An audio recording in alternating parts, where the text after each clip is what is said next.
Welcome to your daily dose of Carolina bays.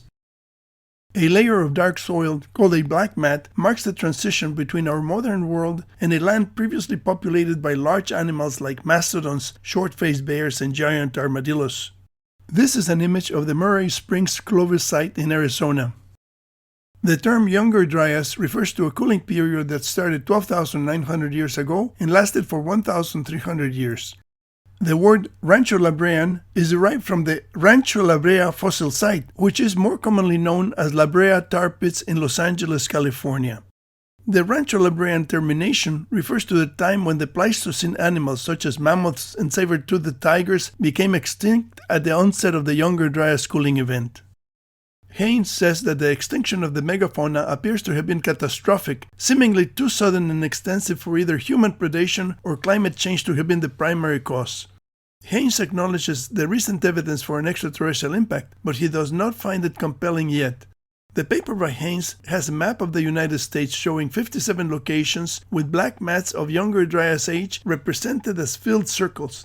The open circles are 27 localities with Pleistocene-Holocene transitional sediments but with no black mats. Notice that most of the black mats are in the western part of the United States. Vance Haynes attributes the black mats to relatively moist conditions as a result of higher water tables indicated by the presence of wet meadow soils, algal mats, and pond sediments. Some black mats do not have enough charcoal to indicate extensive biomass burning. We will come back to this map later.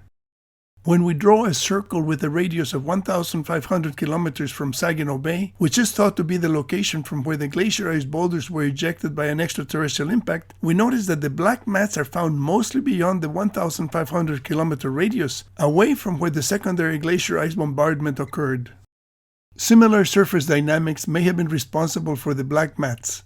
Within the circle of ballistic sedimentation, the vegetation was ground up and worked into the soil, so there was no vegetation on the surface to create a black mat. Beyond the ballistic sedimentation circle, the air pressure of the falling ice projectiles blew a cloud of ice particles that covered grasses and trees like an avalanche. The thick coating of ice smothered the vegetation and created the moist conditions that promoted growth of algae to form the black mats. The next episode has a surprise.